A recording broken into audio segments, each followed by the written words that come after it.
ਦੋਸਤੋ ਪੰਜਾਬੀ ਟ੍ਰਿਬਿਊਨ ਦੇ ਰੋਜ਼ਾਨਾ ਪ੍ਰੋਗਰਾਮ ਵੇਲੇ ਦੀ ਗੱਲ ਵਿੱਚ ਤੁਹਾਡਾ ਸਵਾਗਤ ਹੈ। ਮੈਂ ਆਤਿਸ਼ ਗੁਪਤਾ ਤੁਹਾਡੇ ਸਾਹਮਣੇ ਹਾਜ਼ਰ ਹਾਂ ਤੇ ਅੱਜ ਅਸੀਂ ਗੱਲ ਕਰਾਂਗੇ ਐਮਰਜੈਂਸੀ ਅਤੇ ਜਮਹੂਰੀਅਤ। ਸਾਡੇ ਨਾਲ ਇਸ ਵਿਸ਼ੇ ਤੇ ਗੱਲਬਾਤ ਕਰਨ ਲਈ ਵਿਸ਼ੇਸ਼ ਤੌਰ ਤੇ ਹਾਜ਼ਰ ਨੇ ਉੱਘੇ ਪੱਤਰਕਾਰ ਸ਼੍ਰੀ ਹਮੀਰ ਸਿੰਘ ਜੀ। ਹਮੀਰ ਸਿੰਘ ਤੁਹਾਡਾ ਬਹੁਤ ਬਹੁਤ ਸਵਾਗਤ ਹੈ ਜੀ। ਜੀ ਸ਼ੁਕਰੀਆ ਆਤਿਸ਼।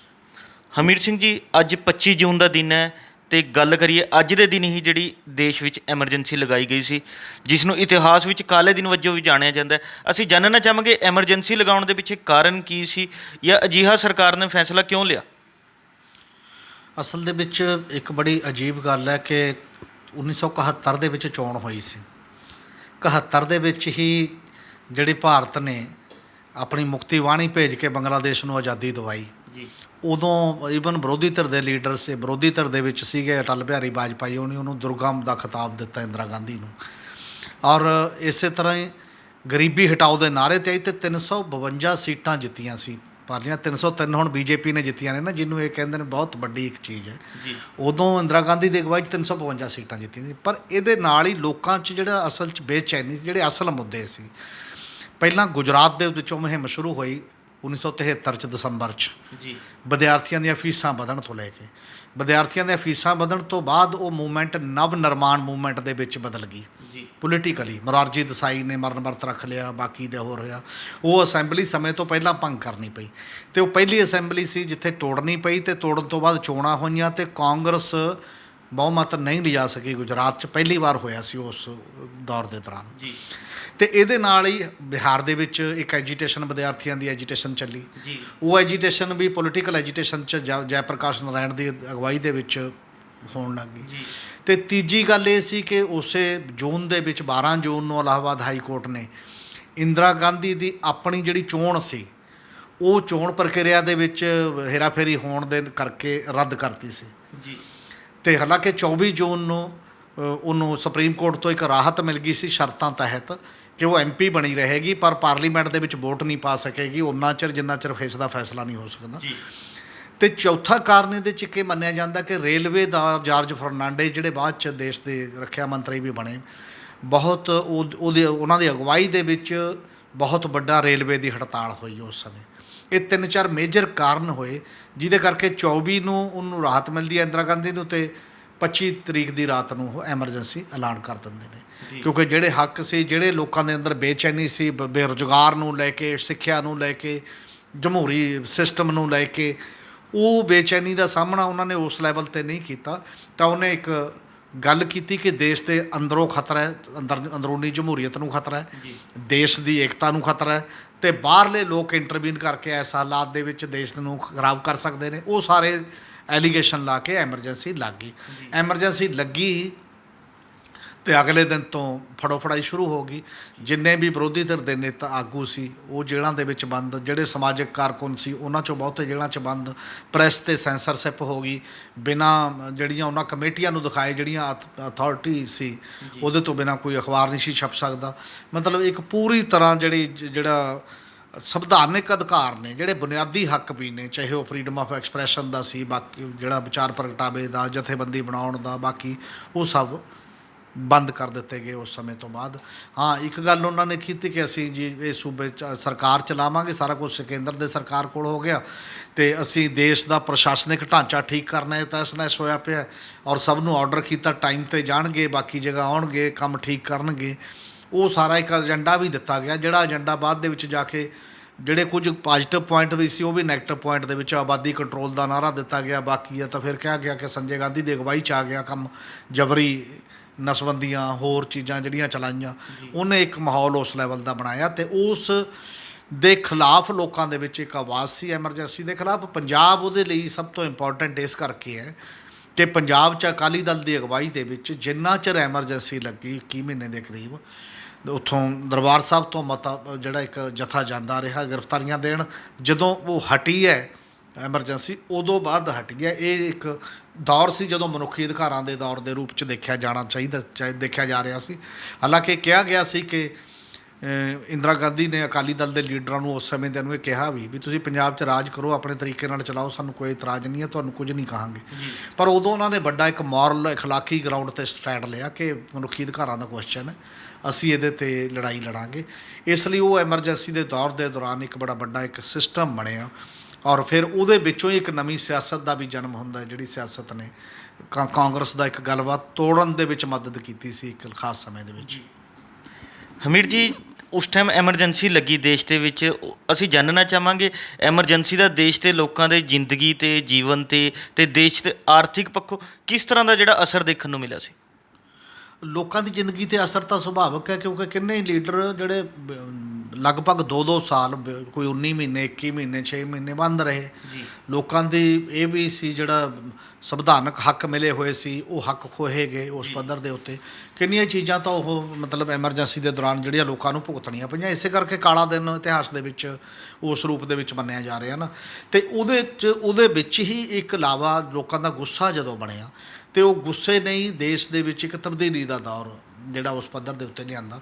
ਜਦੋਂ ਪਹਿਲਾਂ ਹੀ ਐਮਰਜੈਂਸੀ ਲੱਗਣ ਤੋਂ ਪਹਿਲਾਂ ਹੀ ਜਿਹੜੇ ਸਰਕਾਰ ਨੇ, ਕੇਂਦਰ ਦੀ ਸਰਕਾਰ ਨੇ ਇੱਕ ਚੁਣੌਤੀ ਦਿੱਤੀ ਸੀ ਜੈ ਪ੍ਰਕਾਸ਼ ਨਾਰਾਇਣ ਨੂੰ ਕਿ ਤੁਸੀਂ ਇਹੋ ਜਿਹੀ ਐਜੀਟੇਸ਼ਨਾਂ ਕਰਦੇ ਹੋ, ਜੇ ਤੁਹਾਨੂੰ ਇੰਨਾ ਹੀ ਲੱਗਦਾ ਕਿ ਤਬਦੀਲੀ ਕਰਨੀਆਂ ਵੋਟਾਂ ਪਹੁੰਚਾਓ, ਆਪਣੀ ਸਰਕਾਰ ਬਣਾ ਲਓ। ਤਾਂ ਉਹਨੂੰ ਜੈ ਪ੍ਰਕਾਸ਼ ਨਾਰਾਇਣ ਨੇ ਪ੍ਰਵਾਨ ਵੀ ਕਰ ਲਿਆ ਸੀ, ਇਸੇ ਕਰਕੇ ਕਿ ਉਦੋਂ ਪਹਿਲਾਂ ਹੀ 25 ਜੂਨ ਤੋਂ ਪਹਿਲਾਂ ਇੱਕ ਨੈਸ਼ਨਲ ਕੋਆਰਡੀਨੇਸ਼ਨ ਕਮੇਟੀ ਦਾ ਅਨਾਉਂਸਮੈਂਟ ਹੋ ਗਈ ਸੀ, ਜਿਹੜੀ ਫਿਰ ਕਿਉਂਕਿ ਲੀਡਰ ਅੰਦਰ ਸੀ ਜਿਹਨਾਂ ਦੇ ਵਿੱਚ ਚਰਚਾ ਕਰਦੇ, ਜਿਹੜੀ ਬਾਅਦ ਦੇ ਵਿੱਚ ਬਾਕੀ ਪਾਰਟੀਆਂ ਭੰਗ ਕਰਕੇ ਜਨਤਾ ਪਾਰਟੀ ਦੇ ਰੂਪ ਦੇ ਵਿੱਚ ਸਾਹਮਣੇ ਆਈ, ਜਿਹਦੇ 'ਚ ਜਨਸੰਘ ਸੀ ਉਦੋਂ, ਹੁਣ ਦੀ ਬੀਜੇਪੀ ਜਨਸੰਘ ਦੇ ਰੂਪ ਦੇ ਵਿੱਚ ਸੀ, ਜਿਸ 'ਚ ਸੋਸ਼ਲਿਸਟ ਗਰੁੱਪ ਸੀ ਸਾਰੇ, ਜਿਹੜੇ ਵੱਖ-ਵੱਖ ਸੋਸ਼ਲਿਸਟ ਪਾਰਟੀਆਂ ਦੇ ਧੜੇ ਸੀ ਉਹ ਵੀ ਸਾਰੇ ਉਹਦੇ ਵਿੱਚ ਸ਼ਾਮਿਲ ਸੀ। ਉਹਨਾਂ ਸਾਰਿਆਂ ਦੀ ਇੱਕ ਜਨਤਾ ਪਾਰਟੀ ਦੀ ਸਰਕਾਰ ਬਣੀ ਔਰ ਜਦੋਂ ਫਿਰ ਸੱਤਾ ਆਈ, ਜਦੋਂ ਚੋਣਾਂ ਹੋਈਆਂ 77 ਦੇ ਵਿੱਚ ਐਮਰਜੈਂਸੀ ਤੋਂ ਬਾਅਦ, ਤਾਂ ਕਾਂਗਰਸ ਹਾਰੀ, ਜਨਤਾ ਪਾਰਟੀ ਦੀ ਸਰਕਾਰ ਬਣੀ। ਅਤੇ ਇਹ ਠੀਕ ਹੈ ਕਿ ਜਨਤਾ ਪਾਰਟੀ ਦੀ ਸਰਕਾਰ ਦੇ ਵਿੱਚ ਕਈ ਗੱਲਾਂ ਤਾਂ ਕੀਤੀਆਂ ਜਿਹੜੀਆਂ ਮਤਲਬ ਠੀਕ ਸੀ। ਪੁਰਾਣੀਆਂ 42ਵੀਂ ਸੋਧ ਜਿਹੜੀ ਇੰਦਰਾ ਗਾਂਧੀ ਨੇ ਕੀਤੀ ਸੀ ਅਧਿਕਾਰ ਖਤਮ ਕਰਨ ਵਾਲੀ, ਉਹ 44ਵੀਂ ਸੋਧ ਦੇ ਰਾਹੀਂ ਕੁਛ ਹੱਕ ਹਾਸਲ ਕੀਤੇ। ਪਰ ਜਨਤਾ ਪਾਰਟੀ ਦੀ ਸਰਕਾਰ ਬਣ ਕੇ ਵੀ ਉਹਨਾਂ ਨੇ ਵੀ ਕਈ ਉਹੋ ਜਿਹੇ ਕੰਮ ਕੀਤੇ ਜਿਹੜੇ ਇੰਦਰਾ ਗਾਂਧੀ ਨੇ ਕੀਤੇ। 9 ਸਟੇਟਾਂ ਦੀਆਂ ਸਰਕਾਰਾਂ ਜਿਹੜੀਆਂ ਕਾਂਗਰਸ ਦੀਆਂ ਤੋੜਤੀਆਂ, ਜਿਹੜੀਆਂ ਲੋਕਾਂ ਨੇ ਚੁਣੀਆਂ ਹੋਈਆਂ ਸੀ। ਪਹਿਲਾਂ ਇਹਨਾਂ ਨੇ ਤੋੜਦੇ ਰਹੇ ਲਗਾਤਾਰ 356 ਆਰਟੀਕਲ ਲਾ ਕੇ, ਅਤੇ ਫਿਰ ਉਸੇ ਦੇ ਤਹਿਤ ਜਨਤਾ ਪਾਰਟੀ ਨੇ ਫਿਰ ਅੰਦਰ ਦੁਫੇੜ ਪੈ ਗਿਆ, ਪ੍ਰਧਾਨ ਮੰਤਰੀ ਕੌਣ ਬਣੇ। ਅਤੇ ਉਸ ਤੋਂ ਮੁਰਾਰਜੀ ਦੇਸਾਈ, ਚਰਨ ਸਿੰਘ, ਵੱਖ-ਵੱਖ ਟਾਈਪ ਦੇ ਜਿਹੜੇ ਪ੍ਰਧਾਨ ਮੰਤਰੀ ਉਸ ਲੈਵਲ 'ਤੇ ਬਣਦੇ ਰਹੇ। ਉਹਨਾਂ 'ਚ ਵੀ ਇੱਕ ਕਲੇਸ਼ ਉਹ ਚੱਲਿਆ ਨਹੀਂ ਬਹੁਤੀ ਦੇਰ, ਮਤਲਬ ਅੱਧ ਵਿਚਾਲੇ ਟੁੱਟ ਗਿਆ ਅਤੇ 80 'ਚ ਮੁੜ ਕੇ ਫਿਰ ਇੰਦਰਾ ਗਾਂਧੀ ਆ ਜਾਂਦੀ ਹੈ ਬੜੇ ਵੱਡੇ ਮੈਜੋਰਟੀ ਦੇ ਨਾਲ। ਪਰ ਉਸ ਐਮਰਜੈਂਸੀ ਨੇ ਇੱਕ ਲੋਕਾਂ 'ਚ ਚੇਤਨਾ ਜ਼ਰੂਰ ਪੈਦਾ ਕੀਤੀ ਕਿ ਇੱਥੇ ਦੇਸ਼ ਨੂੰ ਜਮਹੂਰੀਅਤ ਚਾਹੀਦੀ ਹੈ। ਇਹ ਜਮਹੂਰੀਅਤ ਦੇ ਵਿੱਚ ਠੀਕ ਹੈ ਕੋਈ ਜਿੱਤ ਕੇ ਆ ਜਾਂਦਾ ਕਿ ਨਹੀਂ ਆ ਜਾਂਦਾ, ਪਰ ਦੇਸ਼ ਦੇ ਲੋਕਾਂ ਦੀ ਇੱਕ ਮਾਈਂਡ ਸੈੱਟ ਉਹਨੇ ਦਿਖਾਇਆ ਕਿ ਇਹ ਜਮਹੂਰੀਅਤ ਦੇ ਪੱਖ 'ਚ ਹੈ ਅਤੇ ਕਿਸੇ ਵੀ ਟਾਈਪ ਦੀ ਤਾਨਾਸ਼ਾਹੀ ਦੇ ਖਿਲਾਫ ਹੈ। ਇਸੇ ਕਰਕੇ ਉਹਨਾਂ ਨੇ ਆਪਣਾ ਇਰਾਦਾ ਵੋਟਾਂ ਦੇ ਰੂਪ ਦੇ ਵਿੱਚ ਵੀ ਪ੍ਰਗਟ ਕੀਤਾ ਸੀ। ਹਮੀਰ ਜੀ, ਲੋਕਾਂ ਵੱਲੋਂ ਕਿਹਾ ਜਾ ਰਿਹਾ ਵੀ ਕਿ ਇੱਕ ਉਹ ਦੌਰ ਸੀ ਜਦੋਂ ਸਰਕਾਰਾਂ ਐਮਰਜੈਂਸੀ ਦਾ ਐਲਾਨ ਕਰਦੀਆਂ ਸੀ। ਇੱਕ ਅੱਜ ਦੇ ਜਿਹੜੇ ਦਿਨਾਂ 'ਤੇ ਝਾਤੀ ਮਾਰੀ ਜਾਈਏ ਤਾਂ ਅੱਜ ਦੇ ਦਿਨ ਇਹੋ ਜਿਹੇ ਬਣੇ ਹੋਏ ਨੇ ਵੀ ਕਿ ਅਨਐਲਾਨੀ ਐਮਰਜੈਂਸੀ ਵਰਗੇ ਹਾਲਾਤ ਜਿਹੜੇ ਦੇਖਣ ਨੂੰ ਮਿਲ ਰਹੇ ਨੇ, ਇਸ ਬਾਰੇ ਵੀ ਸਾਡੇ ਨਾਲ ਚਾਨਣਾ ਪਾਓ। ਇਸੇ ਕਰਕੇ ਉਹ ਐਮਰਜੈਂਸੀ ਦਾ ਦੌਰ ਸੀ ਜਿਹਦੇ 'ਚੋਂ ਇਹ ਬੰਦੇ ਸਾਰੇ ਨਿਕਲੇ ਸੀ। ਈਵਨ ਬੀਜੇਪੀ ਦੇ ਵੱਡੇ ਆਗੂ ਵੀ ਜਿਹੜੇ ਉਦੋਂ ਜਨਸੰਘ ਸੀਗੇ ਉਹ ਵੀ ਅੰਦਰ ਸੀ ਅਤੇ ਬਾਕੀ ਵੀ ਸੀ। ਪਰ ਉਹਦੇ ਤੋਂ ਸਭ ਸਿੱਖਣ ਦੀ ਬਜਾਏ, ਇਹਦੀ ਬਜਾਏ ਐਲਾਨੀਆਂ ਐਮਰਜੈਂਸੀ ਤਾਂ ਨਹੀਂ ਹੈ, ਪਰ ਇਹ ਕਿਹਾ ਜਾ ਰਿਹਾ ਜਿੰਨੀਆਂ ਰਿਪੋਰਟਾਂ ਹੁਣ ਆਈਆਂ ਨੇ, 2-3 ਰਿਪੋਰਟਾਂ ਤਾਂ ਦੁਨੀਆ ਪੱਧਰ ਦੀਆਂ ਆਈਆਂ ਨੇ, ਬੜੇ ਵੱਡੇ ਪੱਧਰ ਦੇ ਉੱਤੇ। ਪਹਿਲੀ ਇੱਕ ਰਿਪੋਰਟ ਇਹ ਆਈ ਹੈ ਜਿਹੜੀ ਇਸੇ ਸਾਲ ਦੇ ਸ਼ੁਰੂ ਦੇ ਵਿੱਚ ਆਈ, ਜਿਹੜੇ ਕਹਿੰਦੇ ਨੇ ਦੇਸ਼ ਹੁਣ ਫਲॉड ਡੈਮੋਕ੍ਰੇਸੀ ਬਣ ਗਿਆ, ਮਤਲਬ ਨੁਕਸਦਾਰ ਅਤੇ ਖਰਾਬ ਜਮਹੂਰੀਅਤ ਦੇ ਰੂਪ ਦੇ ਵਿੱਚ ਦੇਖਿਆ ਜਾ ਰਿਹਾ ਕਿ ਇੱਥੇ ਜਮਹੂਰੀ ਕਦਮ ਉਸ ਲੈਵਲ 'ਤੇ ਨਹੀਂ। ਦੇਸ਼ ਦਾ ਜਿਹੜਾ ਇੰਡੈਕਸ ਹੈ ਦੁਨੀਆ ਪੱਧਰ ਦੇ ਉੱਤੇ ਜਮਹੂਰੀਅਤ ਦੇ ਪੱਖ 'ਚੋਂ, ਡੈਮੋਕ੍ਰੇਸੀ ਦੇ ਪੱਖ 'ਚੋਂ, ਉਹ ਮਤਲਬ 51 ਤੋਂ 2 ਪੁਆਇੰਟ ਹੋਰ ਨੀਚੇ ਚਲਾ ਗਿਆ। ਹੁਣ ਸਾਡਾ 53ਵਾਂ ਨੰਬਰ ਹੈ ਜਮਹੂਰੀਅਤ ਦੇ ਉਸ ਮਾਮਲੇ ਦੇ ਵਿੱਚ। ਫਿਰ ਅਗਲੀ ਇੱਕ ਉਦੋਂ ਪਹਿਲਾਂ ਰਿਪੋਰਟ ਆਈ ਸੀ ਥੋੜ੍ਹਾ ਚਿਰ ਪਹਿਲਾਂ ਹੀ, ਉਹ ਰਿਪੋਰਟ ਇਹ ਕਹਿ ਰਹੀ ਸੀ ਕਿ ਸਾਡਾ ਦੇਸ਼ ਜਿਹੜਾ ਪਾਰਸ਼ਲ ਡੈਮੋਕ੍ਰੇਸੀ ਹੈ, ਮਤਲਬ ਆਜ਼ਾਦੀ ਹੈ, ਸਾਡੇ ਫਰੀਡਮ ਵੀ ਪੂਰੀ ਨਹੀਂ ਹੈ, ਅੰਸ਼ਕ ਆਜ਼ਾਦ ਦੇਸ਼ ਹੈ ਇਹ, ਪੂਰਾ ਆਜ਼ਾਦ ਦੇਸ਼ ਨਹੀਂ। ਫਿਰ ਇੱਕ ਹੋਰ ਰਿਪੋਰਟ ਆਈ ਜਿਹੜੀ ਇਹ ਕਹਿੰਦੀ ਹੈ ਕਿ ਚੁਣਾਵੀ ਤਾਨਾਸ਼ਾਹੀ ਵਾਲਾ ਦੇਸ਼ ਹੈ, ਚੋਣ ਦੇ ਤੌਰ 'ਤੇ ਤਾਂ ਲੜਦਾ ਜਿੱਤਦਾ, ਪਰ ਇਹ ਤਾਨਾਸ਼ਾਹੀ ਰੁਝਾਨ ਨੇ। ਇਹ ਸਾਰਾ ਇੱਕ ਹੋਰ ਜਿਹੜੀ ਰਿਪੋਰਟ ਹੋਈ ਇਸੇ ਲਈ ਉਹ ਇਹ ਕਹਿ ਰਹੀ ਹੈ ਕਿ ਦੇਸ਼ ਦੀ ਜਮਹੂਰੀਅਤ ਖਤਰੇ 'ਚ ਹੈ। ਇਹ ਸਾਰੀਆਂ ਰਿਪੋਰਟਾਂ ਉਹਨਾਂ ਸੰਸਥਾਵਾਂ ਦੀਆਂ ਨੇ ਜਿਹੜੀਆਂ ਸੰਸਥਾਵਾਂ ਦਾ 100-100 200-200 ਸਾਲ ਦਾ ਇੱਕ ਮੰਨਿਆ ਹੋਇਆ ਇੱਕ ਭਰੋਸੇਯੋਗਤਾ ਦਾ ਸਵਾਲ ਹੈ। ਜੇਕਰ ਵੈਸੇ ਵੀ ਦੇਖਿਆ ਜਾਏ ਸਾਡੇ ਅਸੀਂ ਵੀ ਉਹੀ ਫੈਕਟ ਉਹਨਾਂ ਨੇ ਲਏ ਨੇ ਜੋ ਫੈਕਟਸ ਦੇਖੀਏ, ਉਹ ਤੱਥ ਦੇਖੀਏ ਕਿ ਤੁਸੀਂ ਦੇਖੋ ਕਿ ਨੋਟਬੰਦੀ ਕਰਤੀ, ਕਿਸੇ ਨੂੰ ਨਹੀਂ ਪੁੱਛਿਆ, ਉਹਦੇ 'ਚ ਕਿੰਨੇ ਹੀ ਲੋਕਾਂ ਦੇ ਕਾਰੋਬਾਰ ਚਲੇ ਗਏ, ਕਿੰਨੇ ਲੋਕਾਂ ਦੀਆਂ ਨੌਕਰੀਆਂ ਚਲੀਆਂ ਗਈਆਂ ਤੇ ਕੋਈ ਜਵਾਬਦੇਹੀ ਨਹੀਂ ਕਿਸੇ ਦੀ। ਤੇ GST ਤੁਸੀਂ ਲਾਗੂ ਕਰਤੀ, ਸੂਬੇ ਰੋ ਰਹੇ ਨੇ ਕਿ ਸਾਡਾ ਹਿੱਸਾ ਜਿਹੜਾ ਤੁਸੀਂ ਪਾਰਲੀਮੈਂਟ ਦੇ ਵਿੱਚ ਕਿਹਾ ਗਿਆ ਸੰਵਿਧਾਨਕ ਜ਼ਿੰਮੇਵਾਰੀ ਉਹ ਦਿਓ, ਉਹ ਦੇਣ ਤੋਂ ਹੱਥ ਖੜੇ ਕਰਤੇ ਨੇ। ਔਰ ਇਸੇ ਤਰ੍ਹਾਂ UAPA ਦੇ ਤਹਿਤ, ਦੇਸ਼ ਧਰੋਹੀ ਦੇ ਤਹਿਤ, NSA ਦੇ ਤਹਿਤ ਕਿੰਨੇ ਬੰਦੇ ਫੜੇ ਹੋਏ ਨੇ। ਭੀਮਾ ਕੋਰੇਗਾਂਵ ਕੇਸ ਦੇ ਵਿੱਚ ਹੀ ਤੁਸੀਂ ਦੇਖੋ ਕਿ ਕੇਸ ਪਾਤਾ, ਕਿਸੇ ਦੀ ਜ਼ਮਾਨਤ ਤੱਕ ਨਹੀਂ ਹੋ ਰਹੀ, 16 ਬੁੱਧੀਜੀਵੀ, ਵਕੀਲ, ਵਿਦਿਅਕ ਮਾਹਰ, ਐਕਟਿਵਿਸਟ ਅੰਦਰ ਨੇ, ਚਾਕੇ ਬੰਦ ਕਰਤੇ। ਆ ਹੁਣ ਜਿਹੜੀਆਂ ਕੁੜੀਆਂ ਨੂੰ ਜ਼ਮਾਨਤ ਮਿਲੀ ਹੈ ਹਾਈ ਕੋਰਟ ਦੇ, ਦਿੱਲੀ ਹਾਈ ਕੋਰਟ ਦੇ ਮਾਮਲੇ ਦੇ ਵਿੱਚ, ਪਿੰਜਰਾ ਤੋੜ ਬਾਣੀਆਂ ਨੂੰ, ਦਿੱਲੀ ਦੇ ਦੰਗਿਆਂ ਦਾ ਜਿਨ੍ਹਾਂ 'ਤੇ ਦੋਸ਼ ਲਾਤਾ ਤੁਸੀਂ ਉਸ ਲੈਵਲ ਦੇ ਉੱਤੇ, ਤੇ ਉਹ ਸਭ ਨੂੰ ਹੈਰਾਨੀ ਹੁੰਦੀ ਹੈ ਕਿ ਸਾਡਾ ਕੀ, ਨਾ ਤਾਂ ਕੋਈ ਭਾਸ਼ਣ, ਨਾ ਕੋਈ ਵੀਡੀਓ, ਨਾ ਕੋਈ ਤੱਥ। ਕੋਰਟ ਨੇ ਇਹੀ ਕਿਹਾ ਕਿ ਕੋਈ ਤੱਥ ਪ੍ਰਾਈਮਾ ਫੇਸੀ ਨਹੀਂ ਮਿਲਦਾ ਕਿ ਤੁਸੀਂ ਇਹਨਾਂ 'ਤੇ ਇਹ ਕੇਸ ਲਾਇਆ ਜਾਵੇ, ਫਿਰ ਵੀ ਬੰਦੇ ਅੰਦਰ ਬੰਦ ਨੇ। ਉਹ ਸਾਰਾ ਖਾਸ ਤੌਰ ਦੇ ਉੱਤੇ ਜਿਹੜਾ ਹਿੰਦੂਤਵੀ ਸੋਚ ਹੈ, ਜਮਹੂਰੀਅਤ ਉਹਨੂੰ ਮੰਨਿਆ ਜਾਂਦਾ ਹੁੰਦਾ ਜਿੱਥੇ ਘੱਟ ਗਿਣਤੀਆਂ ਤੇ ਖਾਸ ਤੌਰ 'ਤੇ ਬਹੁਤ ਬਾਕੀ ਦੇ ਜਿਹੜੇ ਲੋਕ ਜਿਹੜੇ ਪਾਵਰਫੁਲ ਨਹੀਂ ਹੁੰਦੇ, ਗਰੀਬ ਹੁੰਦੇ ਨੇ, ਦਲਿਤ ਹੁੰਦੇ ਨੇ, ਉਹਨਾਂ ਦੀ ਸੁਣਵਾਈ ਵੱਧ ਤੋਂ ਵੱਧ ਹੁੰਦੀ ਹੈ, ਉਹਨੂੰ ਜਮਹੂਰੀਅਤ ਕਿਹਾ ਜਾਂਦਾ। ਇੱਥੇ ਤਾਂ ਸੁਣਵਾਈ ਹੋ ਹੀ ਨਹੀਂ ਰਹੀ ਕਿਸੇ ਦੀ। ਕਿਸਾਨ ਇੰਨਾ ਚਿਰ ਤੋਂ ਬੈਠੇ ਨੇ, 7 ਮਹੀਨੇ ਹੋਣ ਨੂੰ ਨੇ, ਉਹਨਾਂ ਦੀ ਕੋਈ ਸੁਣਵਾਈ ਨਹੀਂ, ਉਹਨਾਂ ਨੂੰ ਨਹੀਂ ਤੁਸੀਂ ਦੇਖ ਰਹੇ। ਔਰ ਬਾਕੀ ਦਾ ਸ਼ਹੀਨ ਬਾਗ ਦਾ ਇੱਕ ਮੋਰਚਾ ਉਦੋਂ ਲੱਗਿਆ ਨਾਗਰਿਕ ਸੋਧ ਬਿੱਲ ਦੇ ਖਿਲਾਫ, ਤੇ ਉਹ 101 ਦਿਨ ਬਾਅਦ ਤੁਸੀਂ ਇੱਕ ਵਾਰ ਉਠਾਤਾ, ਉੱਥੇ ਗੱਲ ਤੱਕ ਨਹੀਂ ਕੀਤੀ ਵੀ ਤੁਹਾਡੀ ਕੋਈ ਮੰਗ ਹੋਣੀ ਹੈ, ਤੁਸੀਂ ਕੀ ਕਰਨਾ ਚਾਹੁੰਦੇ ਹੋ। ਤਾਂ ਆਪਾਂ ਦੇਖੀਏ ਸਾਰੀਆਂ ਗੱਲਾਂ ਅਣਐਲਾਨੀ ਤਾਨਾਸ਼ਾਹੀ ਤੇ ਐਮਰਜੈਂਸੀ ਵਰਗੀਆਂ ਨੇ। ਇਹ ਬਲਕਿ ਉਦੋਂ ਖਤਰਨਾਕ ਨੇ। ਉਹ ਇਸ ਲਈ ਖਤਰਨਾਕ ਨੇ ਕਿ ਜਮਹੂਰੀਅਤ ਉਹ ਤਾਂ ਸਿੱਧੀ ਦਿਖਦੀ ਸੀ ਜਿਹੜੀ ਐਮਰਜੈਂਸੀ, ਤੇ ਲੋਕਾਂ ਨੂੰ ਪਤਾ ਸੀ ਸਾਡੇ ਲਾਇਆ ਗੁੱਸਾ ਵੱਧਦਾ ਸੀ। ਇਹ ਸਿੱਧੀ ਦਿਖਦੀ ਵੀ ਨਹੀਂ ਕਈ ਵਾਰ ਉਵੇਂ ਲੋਕਾਂ ਨੂੰ। ਇਹਦੇ ਲਈ ਤਾਂ ਕਾਫੀ ਇੱਕ ਉਲਝਣ ਭਰੀ ਹਾਲਤ ਹੁੰਦੀ ਹੈ, ਲੋਕਾਂ ਨੂੰ ਇੱਕ ਗਿਆਨ ਦੇ ਰੂਪ 'ਚ, ਜਾਣਕਾਰੀ ਦੇ ਰੂਪ 'ਚ ਦੱਸਣ ਦੀ ਲੋੜ ਪੈਂਦੀ ਹੈ। ਆਮ ਸਧਾਰਨ ਬੰਦੇ ਨੂੰ ਇਹ ਉਵੇਂ ਸਿੱਧੀ ਨਹੀਂ ਲੱਗਦੀ। ਅਗਰ ਕਹਿੰਦਾ ਵੋਟਾਂ ਪੈਂਦੀਆਂ ਨੇ ਜੀ, ਬੰਦੇ ਬਣਦੇ ਨੇ, ਬਾਕੀ ਹੈ। ਇਸ ਲਈ ਇਹ ਕੰਪਲੈਕਸ ਹੈ। ਉਦੋਂ ਵੀ ਉਹੀ ਜਿਹੀ ਐਮਰਜੈਂਸੀ ਤਾਂ ਨਹੀਂ ਹੈ, ਪਰ ਉਦੋਂ ਖਤਰਨਾਕ ਅਣਐਲਾਨੀ ਐਮਰਜੈਂਸੀ ਹੈ। ਜੀ ਹਮੀਰ ਜੀ, ਅਸੀਂ ਜਾਣਨਾ ਚਾਹਾਂਗੇ ਕਿਸਾਨ ਅੰਦੋਲਨ ਚੱਲ ਰਿਹਾ ਹੈ, ਕਿਸਾਨ ਅੰਦੋਲਨ ਨੂੰ ਅਤੇ ਜਮਹੂਰੀਅਤ ਨੂੰ ਕਿਵੇਂ ਜੋੜ ਕੇ ਦੇਖਿਆ ਜਾ ਰਿਹਾ? ਕਿਸਾਨ ਅੰਦੋਲਨ ਨੇ ਸੱਦਾ ਦਿੱਤਾ ਹੈ ਖੇਤੀ ਬਚਾਓ ਜਮਹੂਰੀਅਤ ਬਚਾਓ। ਖੇਤੀ ਬਚਾਓ ਤੋਂ ਜਮਹੂਰੀਅਤ ਬਚਾਓ ਤੱਕ ਇਸ ਕਰਕੇ ਸੱਦਾ ਆਇਆ ਹੈ ਕਿਉਂਕਿ ਉਹ ਤਜਰਬੇ 'ਚ ਉਹਨਾਂ ਨੇ ਦੇਖਿਆ। ਤਜਰਬੇ 'ਚੋਂ ਕੀ ਦੇਖਿਆ ਕਿ ਜਦੋਂ ਕਿਸਾਨਾਂ ਦਾ ਐਡਾ ਵੱਡਾ ਗਰੁੱਪ ਸੀ, ਤੁਹਾਡੇ ਸਾਹਮਣੇ ਜਿਹੜੇ ਬੰਦੇ ਬੋਲ ਰਹੇ ਨੇ, ਚਾਹੇ ਉਹ ਦੇਸ਼ ਦਾ ਖੇਤੀ ਮੰਤਰੀ ਬੋਲ ਰਿਹਾ, ਚਾਹੇ ਪ੍ਰਧਾਨ ਮੰਤਰੀ ਬੋਲ ਰਿਹਾ, ਚਾਹੇ ਹਰਿਆਣੇ ਦਾ ਮੁੱਖ ਮੰਤਰੀ ਖੱਟਰ, ਕੱਲ੍ਹ ਵੀ ਅਜੇ ਉਹਨੇ ਕਿਹਾ ਕਿ ਜੇ ਥੋੜ੍ਹੇ ਜਿਹੇ ਲੋਕਾਂ ਦਾ ਮਾਮਲਾ ਹੈ, ਇਹ ਕਿਸਾਨ ਹੁਣ ਰਹੇ ਨਹੀਂ, ਤਾਂ ਸਿਆਸਤਦਾਨ ਬੈਠੇ ਨੇ, ਤੇ ਬਹੁਤੇ ਕਿਸਾਨ ਤਾਂ ਇਹਨਾਂ ਕਾਨੂੰਨਾਂ ਦੇ ਪੱਖ ਦੇ ਵਿੱਚ ਨੇ, ਦੁਬਾਰਾ ਪੜ੍ਹ ਲੈਣ ਕਾਨੂੰਨ। ਮਤਲਬ ਇੱਕੋ ਗੱਲ ਜਦ ਤੁਸੀਂ ਦੁਹਰਾਈ ਜਾਓਗੇ, ਹੁਣ ਫਿਰ ਜਮਹੂਰੀਅਤ ਦੇ ਵਿੱਚ ਇੱਕ ਗੱਲ ਨਵੀਂ ਜਮਹੂਰੀਅਤ ਲਿਖਣੀ ਪਏਗੀ ਨਾ। ਫਿਰ ਇਹਨਾਂ ਦੇ ਮੁਤਾਬਕ ਦੁਨੀਆ ਤਾਂ ਉਹਨੂੰ ਨਹੀਂ ਮੰਨਦੀ, ਉਹ ਕਿਵੇਂ ਲਿਖਣੀ ਪਊਗੀ? ਫਿਰ ਤੁਹਾਨੂੰ ਇਹ ਦੱਸਣਾ ਪਊਗਾ ਵੀ ਕਿੰਨੇ ਬੰਦੇ ਕਿਸੇ ਗੱਲ 'ਤੇ ਪ੍ਰੋਟੈਸਟ ਕਰਨ, ਉਹਨਾਂ ਦੀ ਕਿੰਨੀ ਗਿਣਤੀ ਹੋਣੀ ਚਾਹੀਦੀ ਹੈ ਜਿਹਨੂੰ ਤੁਸੀਂ ਮੰਨੋਗੇ ਕਿ ਹਾਂ ਇਹ ਹੁਣ ਠੀਕ ਗਿਣਤੀ ਹੈ। ਬਿਲਕੁਲ। ਤੇ ਦੂਜੀ ਗੱਲ ਇਹ ਹੈ ਕਿ ਹਰ ਗੱਲ ਨੂੰ ਤੁਸੀਂ ਬਹੁਮਤ ਦੇ ਲਿਹਾਜ਼ ਨਾਲ ਦੇਖੋਗੇ, ਔਰ ਜੇਕਰ ਤੁਹਾਡੇ ਕੋਲ ਤੁਹਾਨੂੰ 303 ਸੀਟਾਂ ਆ ਗਈਆਂ ਔਰ ਉਹ ਵੀ 37.5% ਵੋਟ ਪਈ ਹੈ, ਬਸ 37.5, ਤਾਂ ਇਹਦਾ ਮਤਲਬ ਬਾਕੀ ਦੇ ਜਿਹੜੀ ਵੱਡੀ ਵੋਟ ਪਰ ਬੈਂਕ ਹੈ ਉਹ ਤੁਹਾਡੇ ਤੋਂ ਬਾਹਰ ਹੈ ਕਿਸੇ ਨਾ ਕਿਸੇ ਰੂਪ ਦੇ ਉਸ ਲਈ। ਉਨੀ ਵੋਟ ਬੈਂਕ ਦਾ ਤੁਹਾਡੇ ਲਈ ਕੋਈ ਸੰਕੇਤ ਨਹੀਂ ਹੈ, ਕੋਈ ਤੁਹਾਡੇ 'ਤੇ ਅਸਰ ਨਹੀਂ ਹੈ ਕਿ ਬਾਕੀ ਲੋਕ ਸਾਡੇ ਖਿਲਾਫ ਹੋ ਸਕਦੇ ਨੇ।